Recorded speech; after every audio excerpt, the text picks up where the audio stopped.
ప్రాణాంతక హెచ్ఐవికి ఇవాళ ఆధునిక వైద్యంలో ఏఆర్టీ వంటి చక్కటి మందులు అందుబాటులో ఉన్నాయి. అయితే అవగాహన లేమి కారణంగా ఏఆర్టీ మందుల వాడకంలో చాలా మంది సరైన జాగ్రత్తలు తీసుకోవటం లేదు. పరీక్షల్లో పాజిటివ్ అని తేలగానే కొంతమంది ఏఆర్టీ మందుల్ని మొదలు పెట్టేస్తున్నారు. మరికొంతమంది హెచ్ఐవి పాజిటివ్ అని తెలిసినప్పటి నుంచే ఏదో ఒక మందు మొదలు పెట్టేస్తున్నారు. ఇంకొంతమంది ఏళ్ల తరబడి ఒకే ప్రిస్క్రిప్షన్ మీద సూచించిన మందుల్ని వాడుతున్నారు. ఏఆర్టీ మందుల వాడకంలో ఈ ధోరణి సరికాదంటారు నిపుణులు. ఈ నేపథ్యంలో హెచ్ఐవిని కట్టడి చేసే విషయంలో ఏఆర్టీ మందుల వాడకం ఎలా ఉండాలో డాక్టర్ని అడిగి ఇప్పుడు తెలుసుకుందాం.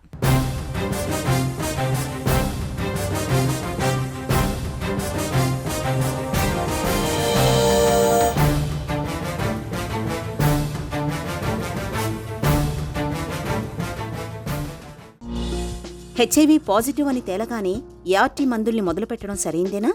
స్క్రీనింగ్ టెస్ట్లో పాజిటివ్ రాగానే మందులు ఇవ్వడం అనేది పద్ధతి కాదు.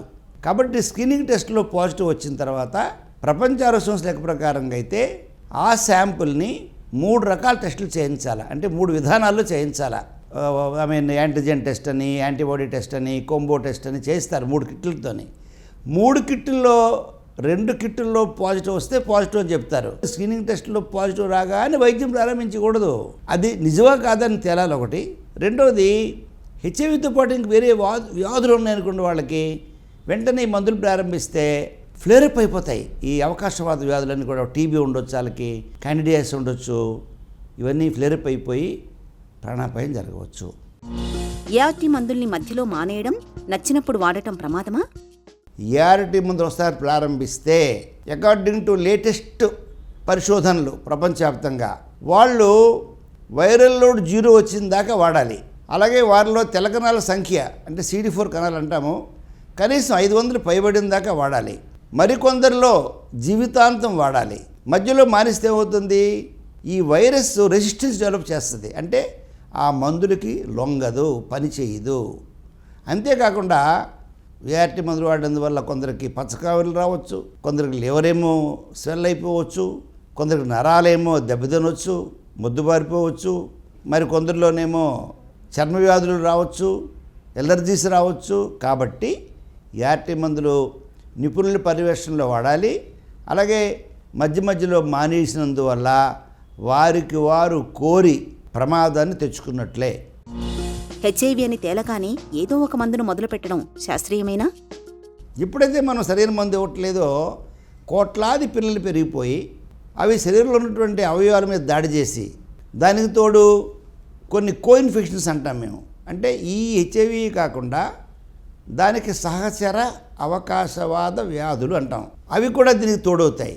ఈ తోడయి ఏదో మందు వాడినప్పుడు హెచ్ఐవి ప్రబలంగా పెరిగిపోతున్నప్పుడు దానికి తోడు టీబీ. ఈవేళ భారతదేశంలో 100 మంది హెచ్ఐవి రోగుల్లో 52 మంది జీవిస్తున్నారు. అందుకారణం చేత ఏదో మందు వాడడం పద్ధతి కాదు. నిపుణులైనటువంటి వైద్యులను సంప్రదించండి. లేదా ఏఆర్టీ కేంద్రాలు ఉన్నాయి, భారత ప్రభుత్వము, government of Andhra Pradesh, government of Telangana ప్రారంభించారు కదా, అక్కడికి వెళ్ళి వారితో కన్సల్ట్ చేస్తే సరైనటువంటి క్వాలిటీ ఆరోగ్యం వస్తుంది. డాక్టర్ సూచించిన మందుల్ని ఏళ్ల తరబడి వాడుతున్నా వందల్లో కేసులు చూస్తున్నాం. ఎందుకు ఈ పరిస్థితి? చాలామంది ఏంటంటే డాక్టర్ గారు రాసిన ప్రిస్క్రిప్షను ఒకసారి రాయించుకుంటారు. రాయించుకున్న తర్వాత ఏదైనా ప్రాబ్లం వస్తే డాక్టర్ దగ్గరికి వస్తారు, కానీ లేకపోతే సంవత్సరాల తరబడి. నా అనుభవంలో నేను గత 30 ఏళ్ళగా ఈ రంగంలో పనిచేస్తున్నాను నేను. కొంతమంది పేషెంట్లు 10 ఏళ్ళకి ఒకసారి కూడా రారు. ఈ 10 ఏళ్ళు కూడా అదే మందు వాడుతూనే ఉంటాడనమాట. కానీ ఈవేళ అసలు ఎంత అభివృద్ధి అయిందంటే హెచ్ఐవి రంగంలో సరైన టైంలో సరైన డాక్టర్ని కన్సల్ట్ చేస్తే హెచ్ఐవి నెగిటివ్ కూడా అయిపోతారు. కొందరికి కొన్ని జబ్బులు ఉన్నప్పుడు, ఉదాహరణకు ఒక బీపీ ఉంది, ఆయనకి బీపీ ఉన్నప్పుడు ఏఆర్టీ మందులు ఏంటి ఇవ్వాలి, ఆయనకి క్యాన్సర్ ఉంది, క్యాన్సర్ ఉంటే ఏఆర్టీ మందులు ఏంటి ఇవ్వాలి, అది ఎలాగ మార్పు చేయాలి.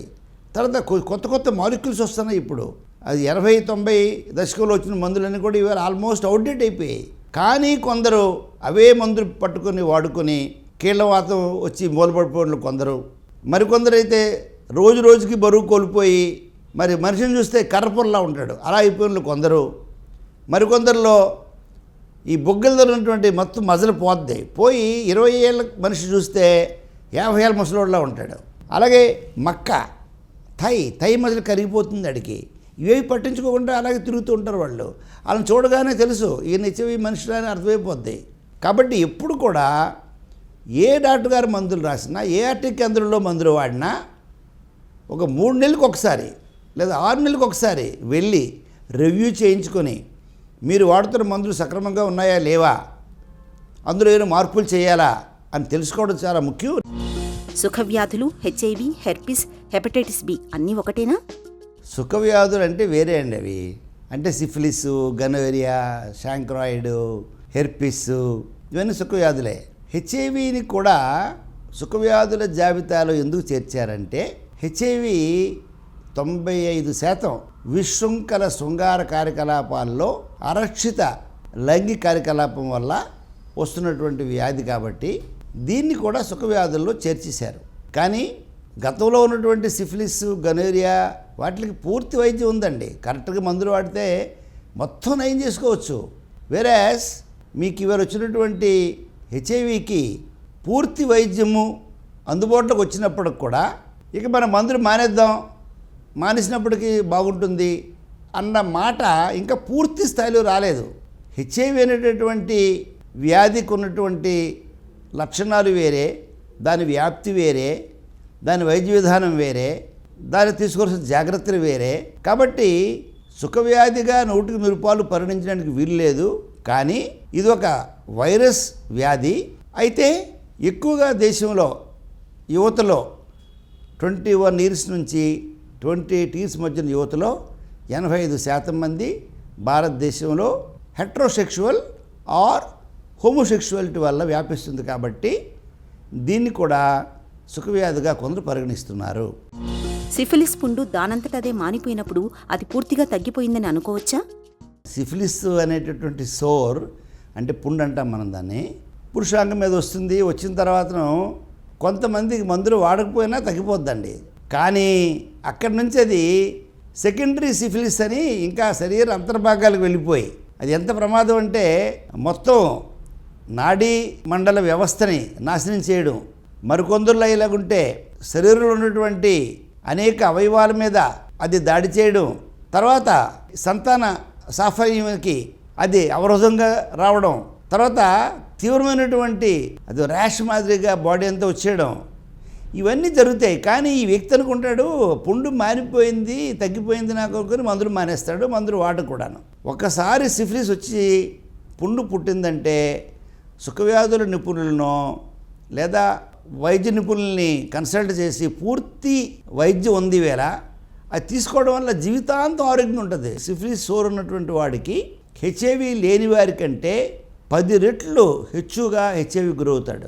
ఉదాహరణకి సిఫిలిస్ లేని ఏ అనే వ్యక్తి, సిఫిలిస్ ఉన్నటువంటి బి అనే వ్యక్తి ఇద్దరు కూడా ఒక హెచ్ఐవి పాజిటివ్ స్త్రీతో లైంగిక సంపర్కం పెట్టుకుంటే లేనివాడికి వస్తే రావచ్చు, రాకపోవచ్చు, కానీ ఈ సిఫిలిస్ ఉన్నవాడికి మాత్రం 10 రెట్లు హెచ్చుగా అది వ్యాపిస్తుంది. అంత ప్రమాదం అది. కాబట్టి సిఫిలిస్ని అశ్రద్ధ చేయవద్దు. హెచ్ఐవి విషయంలో ఆదమరిస్తే అనర్థం తప్పదు.